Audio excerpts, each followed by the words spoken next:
So as we've heard, and probably as you've seen anytime you enter a search on Google or log into a social media site or open your email inbox or even drive down the highway, there's a lot of competition from a lot of businesses for a lot of products, services, and offerings out there. So how do you cut through it? How do you get your message across to the right people? How can you even begin to navigate all that noise and be sure that the time, the money, the effort that you put into lead generation is going to yield, well, anything? What do you have to get right?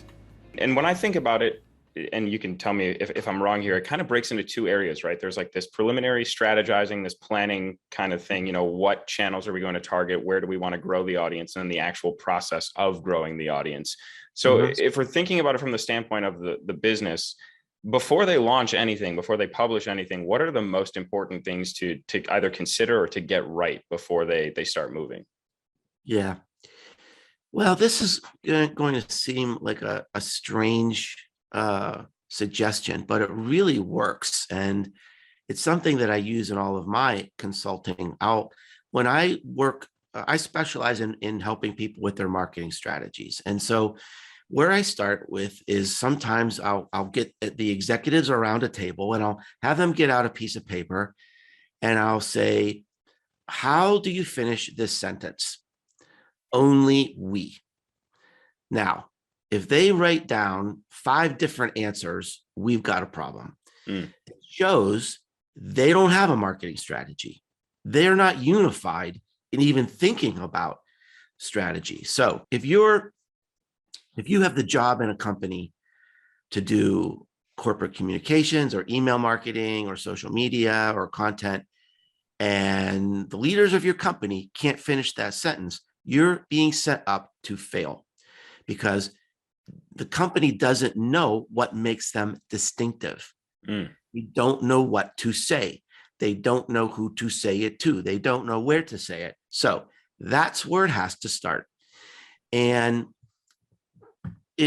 once you spend the time, and it might take weeks, it might even take a couple months to really distill this and figure it out, it's liberating because now you know what to say. You know why people love you. You know why you're distinctive. And it can't be something like, we deliver great service.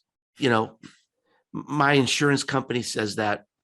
My garbage collector says that. Everybody says that. That's not an only we. That's an everybody says that. So it's really important to find that out. And where I go first to help companies figure that out is I go and talk to customers. If I can visit them, that's the best, just to see their operation, look at, how are our competitors showing up? And I ask them, why do you buy from this company? Why do you trust them? Right. Why do you love them? And if you ask the right questions and you listen hard enough, they'll give you the answer. They'll fill out the end of that sentence, only we. What sets you apart? What is the end of that prompt? That only we. What do you do for your customers that your competition doesn't? Or that makes it easy for them to do business with you? Once you have an answer to that, and note that your answer is going to get better over time if you're constantly reevaluating and listening to what your customers are saying. You're going to get more and more sure of it, and your efforts will improve. Okay, so you've answered your only we. Now take a look at your customers. What do they have in common? Who are they? Where do they go online? And how can you be there too?